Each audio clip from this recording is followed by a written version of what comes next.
Hola a todos, soy Mónica Hacha, dietista, nutricionista y tecnóloga de los alimentos. Hoy os voy a explicar cuál es la principal diferencia entre la glucosa en ayunas y la glucosa postprandial y cómo podemos utilizar sus valores para valorar el metabolismo de la glucosa.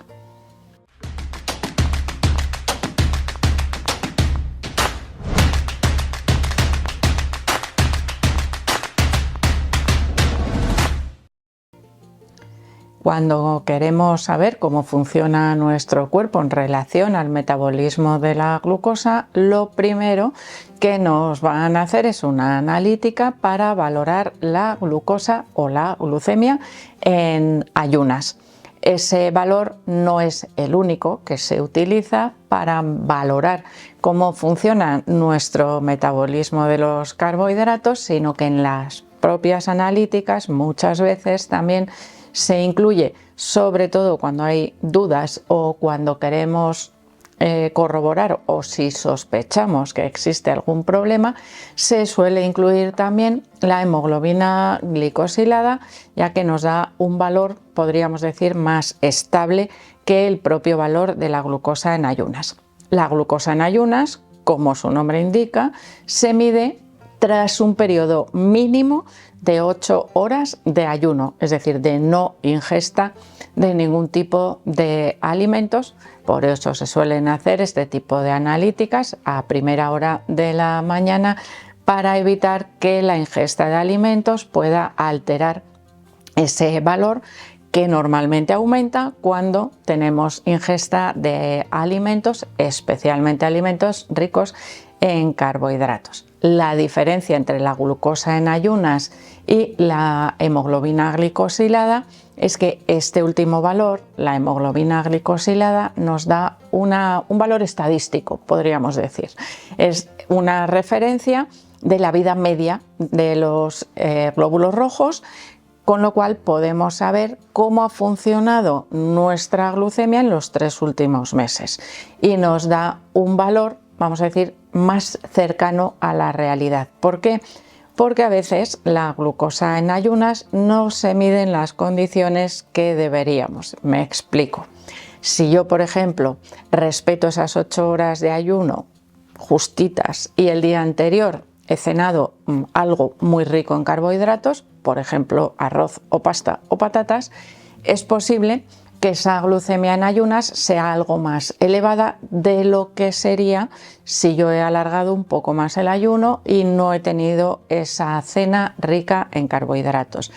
A veces pueden existir errores en esa medición causados por no haber mantenido esas condiciones previas de la manera adecuada.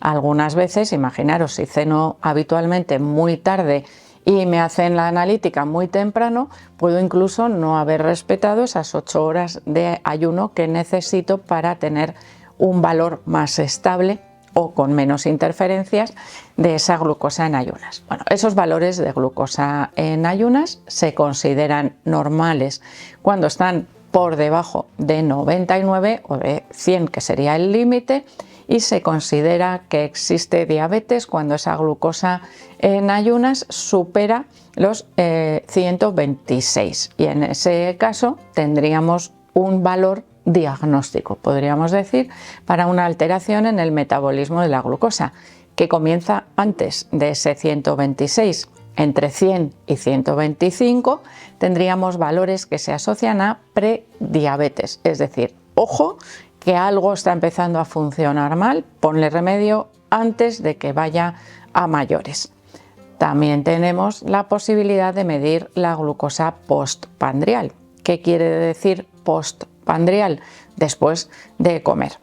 Esto es algo que se hace habitualmente cuando queremos controlar la evolución de la diabetes, pero que en condiciones normales no se suele utilizar como prueba diagnóstica, salvo cuando se hacen pruebas de tolerancia oral de la glucosa. De hecho, estas pruebas de tolerancia oral de la glucosa se suelen utilizar como método diagnóstico, por ejemplo, de la diabetes gestacional. a partir del segundo trimestre de embarazo, se suelen realizar de manera rutinaria, por lo cual podemos utilizarlas también en ese caso para el diagnóstico de la diabetes, aunque no se suelen utilizar habitualmente en otras etapas de la vida, es decir, se utiliza casi, yo diría que en exclusiva, esa prueba de tolerancia oral para el diagnóstico de la diabetes gestacional.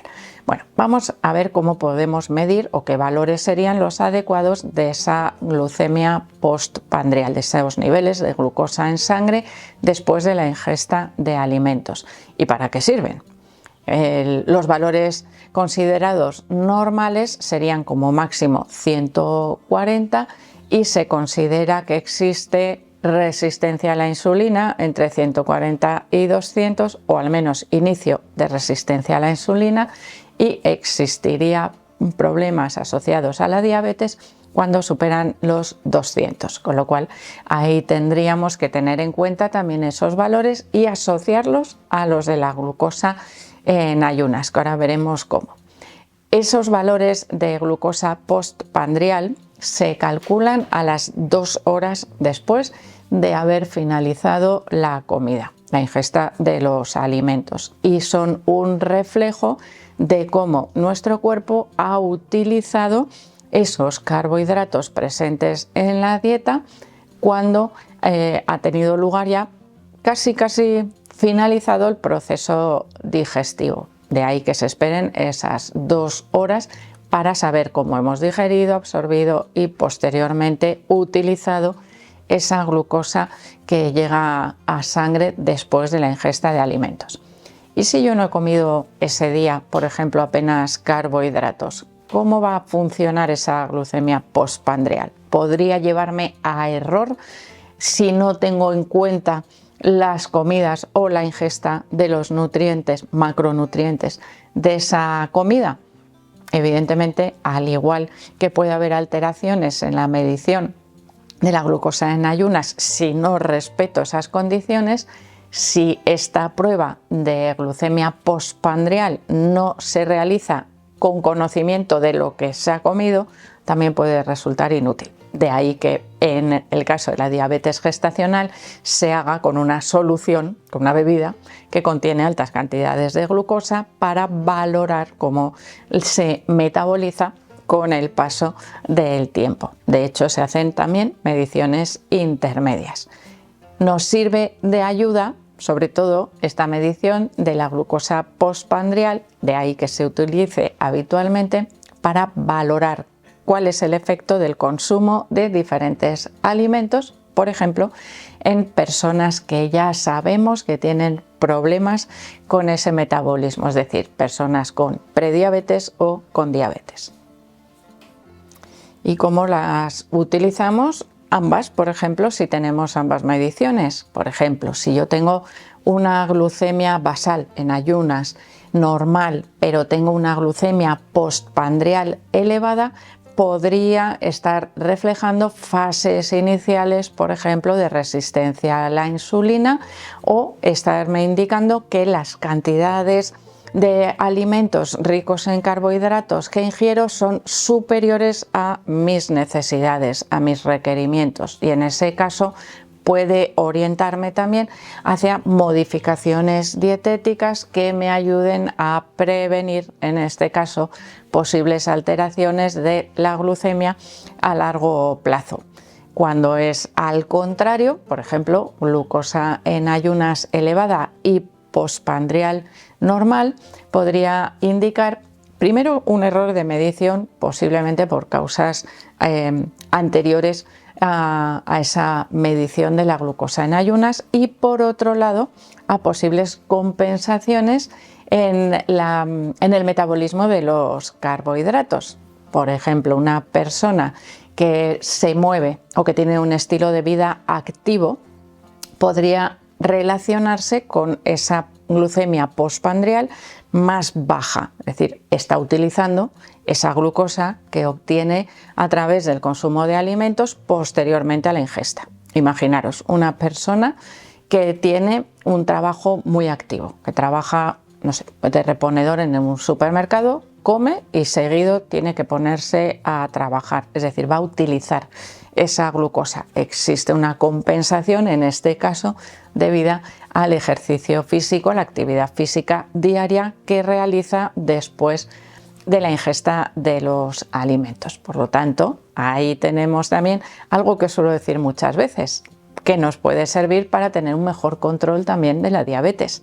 Moverse, aunque sea durante 10 minutos después de la ingesta de los alimentos, hace que nuestra glucemia sea bastante inferior y que nos permita una mayor variedad de alimentos en la dieta, siempre, por supuesto, ajustando a nuestros requerimientos. Y si las dos están elevadas, glucemia basal elevada y postprandial elevada, tenemos clarísimo que tenemos un diagnóstico de diabetes tipo 2 que nos obligaría, en este caso, a mantener un mejor control de la dieta para tratar de reducir ambos lo antes posible y evitar de esa manera esos posibles daños que pueden ir asociados a esa resistencia a la insulina que probablemente ya está instaurada desde hace bastante tiempo. Por lo tanto, es muy importante que tengamos en cuenta tanto cómo es la respuesta de nuestro metabolismo a esa glucosa en ayunas o cómo se trata también esa respuesta después de la ingesta de los alimentos, ya que en ambos casos tenemos herramientas dietéticas suficientes para poder mejorar esa respuesta a la glucemia sin necesidad de la utilización de fármacos. Solamente con cambios dietéticos y en el estilo de vida podemos controlar perfectamente los niveles de glucosa en sangre durante todo nuestro periodo, tanto de ayuno como de ingesta de alimentos. Por lo tanto, vamos a utilizar todas aquellas herramientas o estrategias dietéticas que tenemos para conseguirlo. Evidentemente, es importante en estos casos tener algunas referencias, esas mediciones, para saber cómo nos afectan el consumo de diferentes tipos de alimentos que contienen carbohidratos, ya que no a todas las personas les afectan exactamente de la misma manera. Y si queremos evitar restricciones excesivas, podemos utilizar esas mediciones de la glucemia postprandial para valorar el efecto en nuestro organismo de alimentos por separado o incluso de combinaciones de alimentos, lo que denominaríamos carga glucémica de esas recetas o de esas preparaciones. Bueno, ya veis que existen muchísimas herramientas que deberíamos estar utilizando desde el momento en el que detectamos cualquier tipo de problema asociado al metabolismo de los carbohidratos. Así que espero que os haya gustado el vídeo, por supuesto que le deis al like, no dejéis de suscribiros al canal y espero seguir viéndoos a todos en los próximos vídeos.